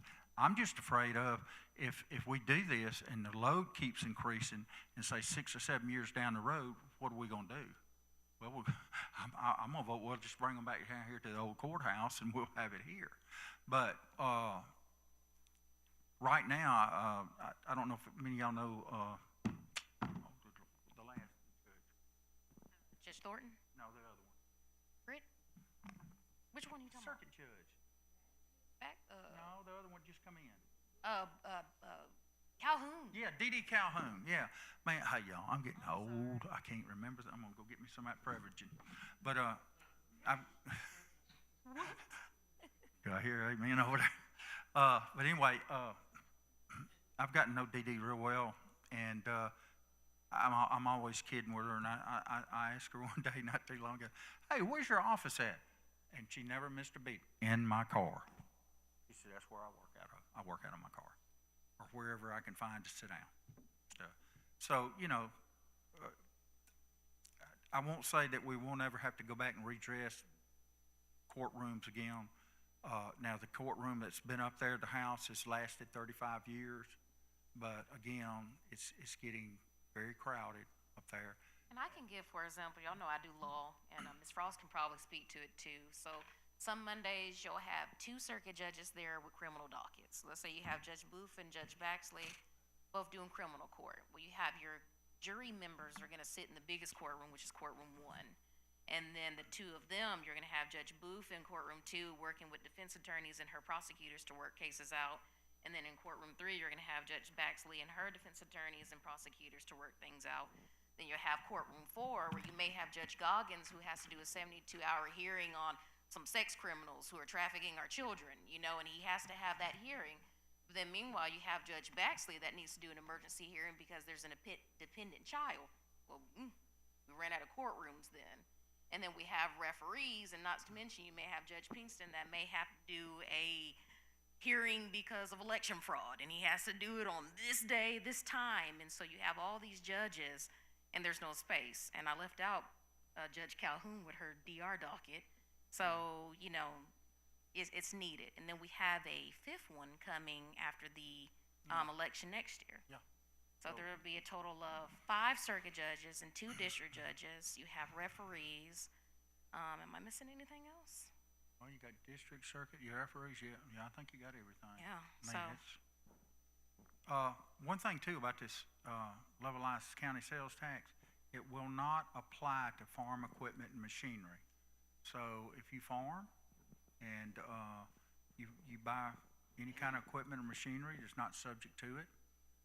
If you noticed, most of the major towns, Wetumpka, well, not Wetumpka, but excuse me, Tallahassee, Eclectic, we get 0. We don't get nothing from them. And the reason being, their sales tax is already higher than what we're proposing. Now, if you're lower, we can bring you up to it, but we can't go higher, and that's state law. It's kind of like the 7% on your land. It'll never go up more than 7%, that kind of thing. Now, your appraised value, like I said, may go up 20%, and you want that, you know, if you're selling a house. Now, I will go on and talk about this real quick. Like I said, I talked to y'all about the town of Deatsville. We would only collect 3.5%. Well, yeah, 3.5 pennies. Now, think about when, I know me, I have a Dollar General up there in where I live. When I go down there, I normally go buy food, snacks, that kind of stuff, Cokes, drinks, but every once in a while my wife will send me down there to buy some medicine, you know, but I don't go in there, you know, like Anthony does and buy the little knickknacks and bring home, you know, it's Christmas or Thanksgiving, that kind of thing. We police together, so I can pick on him. So anyway, that would, if the tax is there. But like I said, if you went to the Dollar General of Deatsville and bought that, we'd get 3.5 pennies out of it on the dollar. Yes, sir. One final question. Yes, sir. And it's going back to the jail. You don't want I've heard, I think both of you, I know I've heard you, Mr. Hill, say, we're gonna build jail, one way or the other. Yeah. So I wanna know, if this measure fails, where are those funds coming from that we're gonna build this jail? Yes, sir. I'll tell you Where where are they're coming those from. funds coming from in that scenario? Okay. Well, the first scenario, and what I'm just going to be honest, we've been told, as commissioners, you better be thinking about this if you don't. My thing is, we got a jail right now to hold 242 people.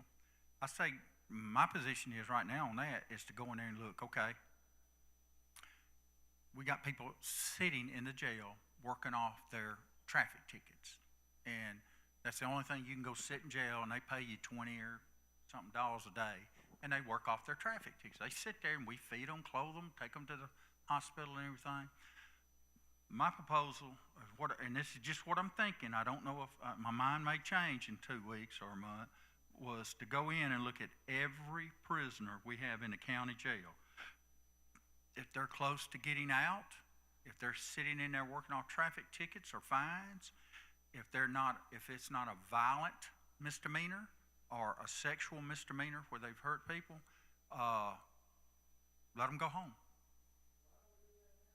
Why we don't do that now? Because who asked that question? Okay, why we don't do it now? Well, so far we haven't been made to do it, and that's my opinion. Okay. Now you ask Sheriff Franklin, he'd probably look at you. I ain't letting none of them go, but it's just coming down to that point. We've got to do something. The other thing is, I feel like that at some point in time, if this doesn't go, we're going to have to go to all the police departments in the county, which we only hold about 10% of the people in the county jail are city people, which by law, the sheriff has to operate a jail and allow them to bring their prisoners. But he can start refusing people. So now you go tell the cities, go find a place to put your people. And so that's going to, if they want to go build a jail, do whatever they want. Most of the cities do not have any type of jail. I know Eclectic was the last place I knew. They had 2 cells, and now it's a storage room. Nobody. Hey, if you could bring people to the jail, and you know exactly what I'm going to say. If you can bring these people to jail, open that door, here they are. State does it. Well, I've done it many times. Here, they're yours. I'm signing the thing. So once you go back there, and you got a city prisoner back there, and you're responsible for him. Now, nice thing about the cities, if they get sick or something, then they have to come get them, and the cities do pay for them to be there. I think it's $25 right now, but we're doing a study on it to see exactly how much it costs, and they're not going to like it, but we're going to go up on the cost of them. But for every city inmate there, that doesn't leave a spot for somebody that's violent that one of the judges want to put in. This actually happened a couple of months ago. Judge Baxley, she had 31 people in her courtroom, 30 of them went to jail. And she don't play. Her and the other judge none of the judges play now. I mean, they don't. They're and like I said, the only one that, and I think I told you I was talking to Judge Pinkston the other day. He said, I got a docket in 2 weeks. Where am I going to put people? Some of them got to go jail. What am I going to do with them? In the old days, you could put them out there in the exercise yard, put a tent out there and stuff. Can't do that anymore. Feds won't let you do it, and everything. So there's a lot that goes into this. And Mr. Mays, you come to our commission meetings. Now, if y'all want an example, that man right there is an example. He missed Monday though. But if you she'll tell on you in a heartbeat. If y'all have suggestions about things, tell us. Hey, last time I looked down, I ain't trying to be crude, but I put my britches on one leg at a time like everybody else does, and I'm not planning on changing, never doing that. But I'm just saying. And another thing too, Mr. Mays, to add on that, and something we don't want to do, because the county does fund like a lot of important projects too. You'll have to look at possible budget cuts to some of the programs we fund, like we work with the DA's office and family resource centers and things like that. But we're hoping we don't have to go that far. Yeah, and the road projects, what we're trying to do to make the county better, those were in. And if we had to cut personnel, we'll do it. I mean, folks, the last thing you want is a federal judge to tell you what you're going to do and how you're going to do it, and then say, pay for it. It ain't good. And that's what we're trying not to have to do. like I said, we sit down and tried to work out a project or a plan that we can get everything done and do it and not do like we've done in years past. Like I said, when I came on the commission, and even today talking about how they used to do it, and I said, y'all pave roads. You had $250,000 in both accounts, yeah? And the thing about it, you can't mix the money. Can't use it for nothing else. This goes to this goes to that. Oh, one last thing I want to bring up to y'all. I might as well go and clear up that. Everybody, like I said, you get on Facebook, or they're fussing about us putting money into the school athletic fields and 17 Springs. 17 Springs and those athletic fields are not being paid by taxpayers in Elmore County. That lodging tax comes from people who stay in the hotels in Elmore County. Now, I said that to say this. What do you think most of the hotels are? Over there in Prattville. Prattville, but they're in Elmore County. I was told, like I said, this was before me and you got on the commission, Yeah. but this was back in 2020. The county said, well, wait a minute now. All those like 22 hotels are in Elmore County, and we get nothing from it. And we have to maintain the roads over there. We have to do everything. So they went and they asked, you're going to have to help me with this, but I think it was Prattville had a 12.5% lodging tax. Correct. And so we go and say, look, we want to increase it to 15.5, and we'll get 3 pennies per dollar. Plus they charge, what's the room fee? The room fee? Yeah. For the hotel? I don't staycation. Okay. It's just a skate, but it's like maybe $6 a room we get. So here's what happened. This, y'all, is political reality. This is just the way it's done. They went to the legislators in that area and said, because y'all know we only have one legislator in Elmore County, and that's Mr. Stubbs, a representative, and said, look, this is what we want to do. Their answer was, go talk to Prattville. Whatever Prattville agrees to, we will sponsor it.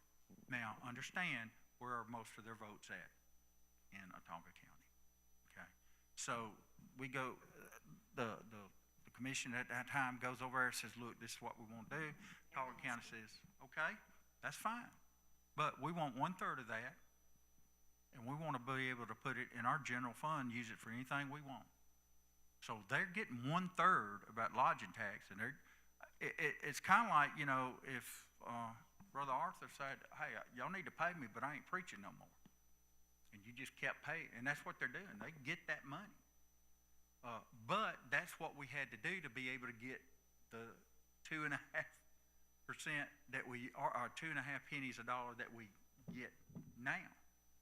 Now, they also said you're going to have to put yours in you can only spend it on economic development.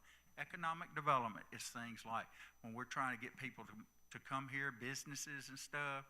I was talking to I think it was Luke today, and we were talking about, well, Luke, you know, you see Wetumpka, they're going up with that little shopping area and stuff.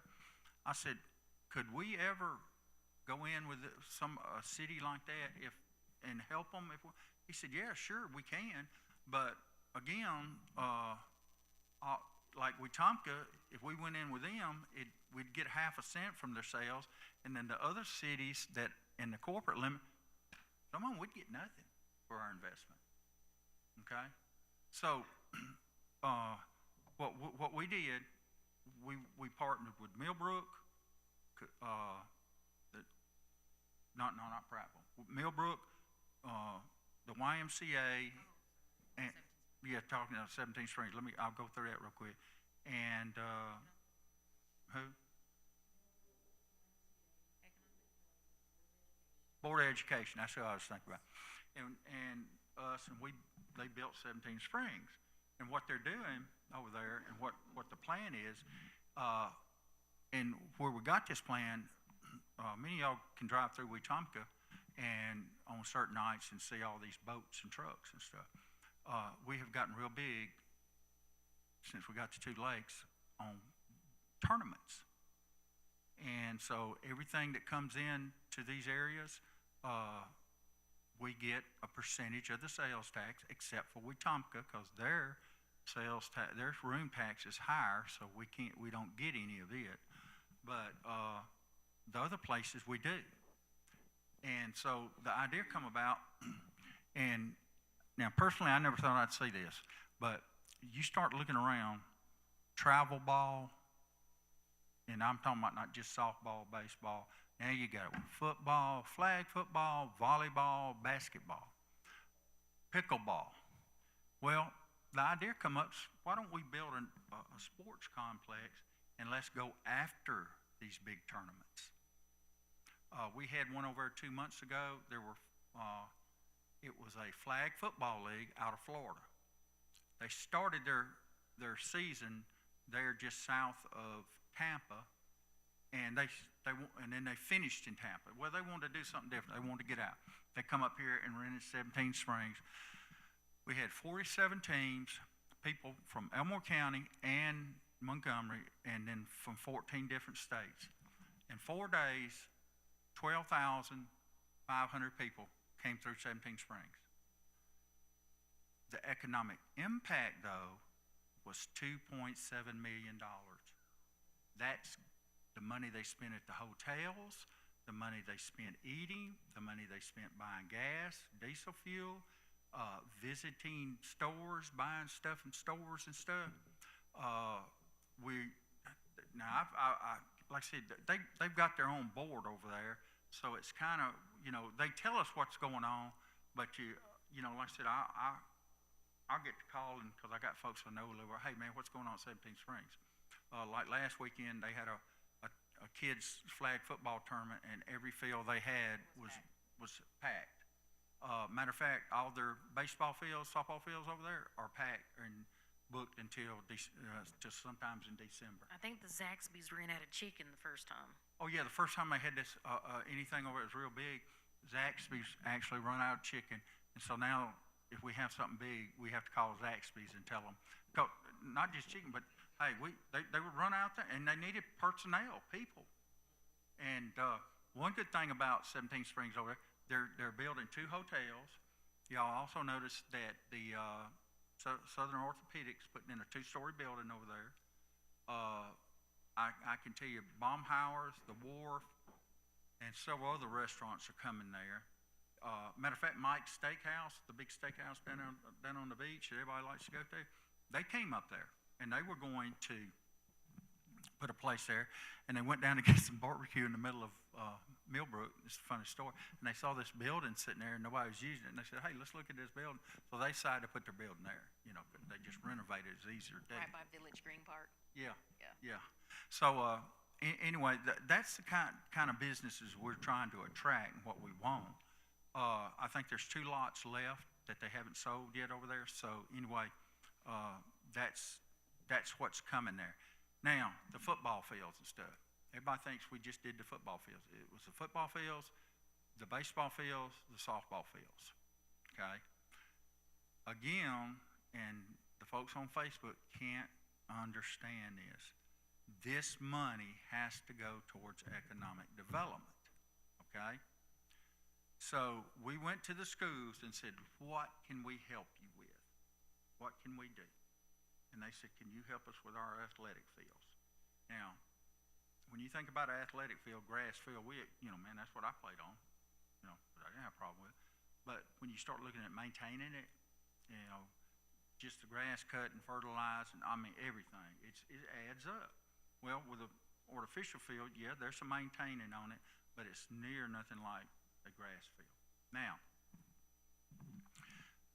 right now, we have spent all the money we feel like we're going to spend on these projects. And again, the bonds paying this money back all comes from somebody else. It does not come from Elmore County folks. And I will tell you this, I didn't know this till a few months ago. The schools can rent out their fields. And Matter of fact, Tallahassee, since they got their field fixed, there's several of their other fields, they're going to charge $200 an event. So if you go over there and you spend 4 hours over there having some kind of tournament, they're going to get $200 just for having a field. In the same way with baseball, softball fields, the whole 9 yards. So, but also, and I think Brother Arthur will agree with me, when you can get young people occupied and busy, when I was an ADC agent up here, I was not arresting kids that stayed in church and their parents kept them occupied because they were too tired in the afternoons and on the weekends to go do anything because, they had sports and stuff. And the few that I did catch, I loved the baseball team we chunked it because if I caught somebody with a 6-pack of beer, it cost about $250 in fines and stuff.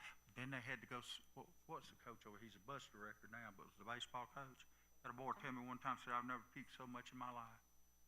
He made us do them duck walks in the summertime. And he said, I will never drink another Budweiser beer as long as I live. I've always remember that. But the school's bought into it. And that's what they've done here. We know. Now, I will share this with y'all.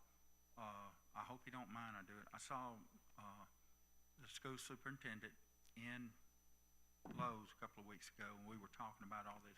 He said, Dennis, I just want y'all to know, y'all are the ones that are keeping our heads above water. The government's cutting, state's cutting funds and stuff. I love that the grocery tax is going down. It's great. But you know who the grocery tax affects? Well, our schools. They lose money. So that is something else that we feel like is very important, is partnering with our school system to provide opportunities for our young people. Most of us in here, we've been around a while. We've seen what happens. Montgomery had 5 murders down there this weekend. And if you start looking at the age of these kids that are killing folks, supposedly they had 5, and a friend of mine works for PD down there said, we actually had 5 since Friday, but they didn't say anything about the other one. I mean, they actually had a woman go in there, open the door to her boyfriend, 2 o'clock in the morning, he ties her up, she kills her, and sets her body on fire. So, that was a friend of mine. I teach a Sunday school class. A lady in my Sunday school class said, yes, she's worked out here with me, but worked this business for 23 years, and everybody loved her. Just loved her. All right, any questions? So we'll wrap this up. It's 8:30, and I know if y'all like me, it's way past my bedtime. I might go to bed about 8 o'clock. So, any questions, anything? If y'all want to write my phone number down, I'll tell, or you can call the county commission, but my phone is 334-850-2431. Call me. If I don't pick up, leave me a message. You can text me on this phone. This is my personal phone. It's with me all the time and stuff. Now, if I'm out on my tractor bush hogging and do something like that, I'll have to get back to you and stuff. But just if you get a question, I'd rather you call than go to Facebook and get this information. Let me tell you how bad Facebook and this stuff has gotten. Have any of y'all ever been to the Southern Cultural Center up on 231?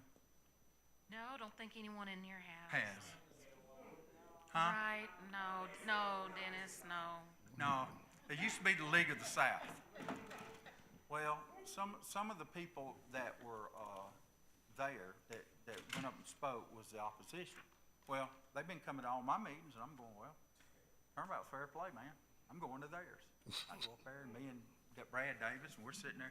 Guys, I'm going to tell you something. When you walk up to the place, they got a rebel flag, and they got a battle flag from Alabama, and there's no American flag anywhere, I feel odd, very odd. You go in there and sit down, and my wife said, I hope they didn't get you on camera. I was sitting in front of literally of a quote from I can't remember, he was a major or general with the Nazi Germany army, Goebbels. He was a propaganda minister, and they had a quote up there behind it. And just the stuff I'm thinking, everybody is armed. So if you have a death wish, go up there and fire a few rounds off in there. They'll answer it. And the biggest knives I've ever seen hanging on their belts. But now most of them were very nice. And when I got in there, I'm going, man, I see you all the time down at my stop. I know who you are. So I'm in there, and the opposition gets up and talk, and they're lying. I mean, like, dude, come on.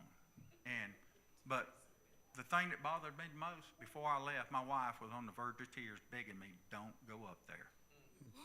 I just live just down the road. Dennis, they know where we live.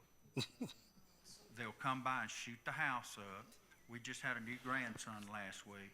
What if we got that baby and his sister Abigail over there? She's 4, and they come by here and do something. And I said, well, honey, if they don't kill me, I promise you, I'm not going to go get the ones first that did it. I'm going to go get the ones that sent them first. Because that's who I know who to go to. But I'm telling y'all that because this is the way they think. We had a commission meeting Monday night. Now they got where they come to the commission meetings, and they'll sit there.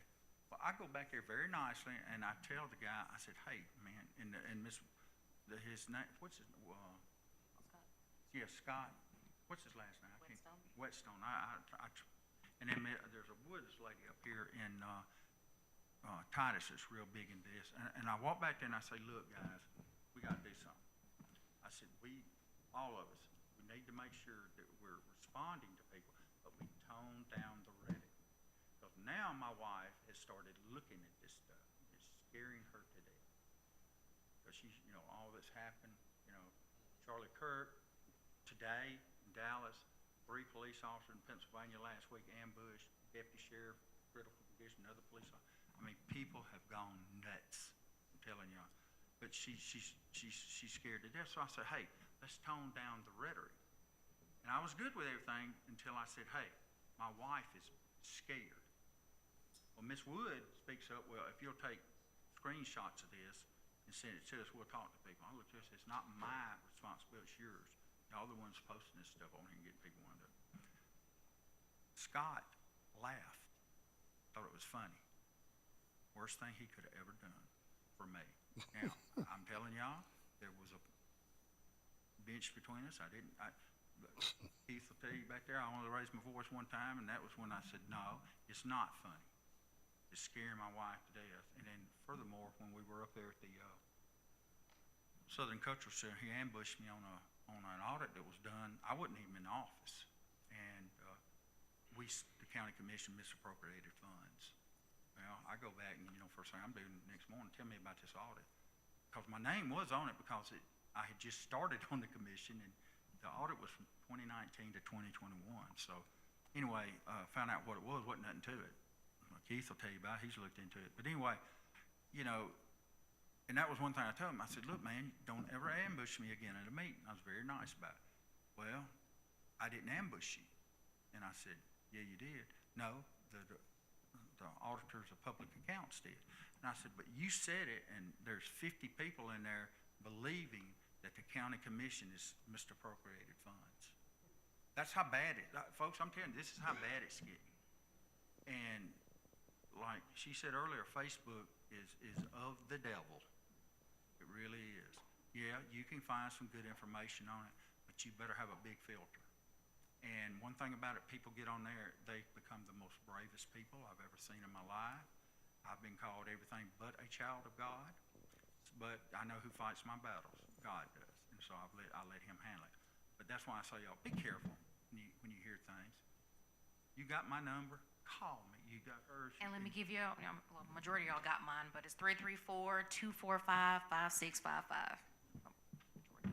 And we appreciate y'all's attention and coming here. Y'all have been a great, great group to speak to.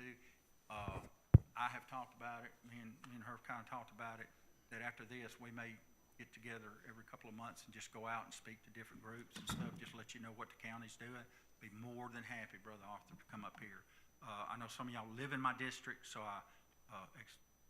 Anthony, you don't live in my district, do you? Okay, I just want to make sure. No, but I got your trash can delivered. So anyway,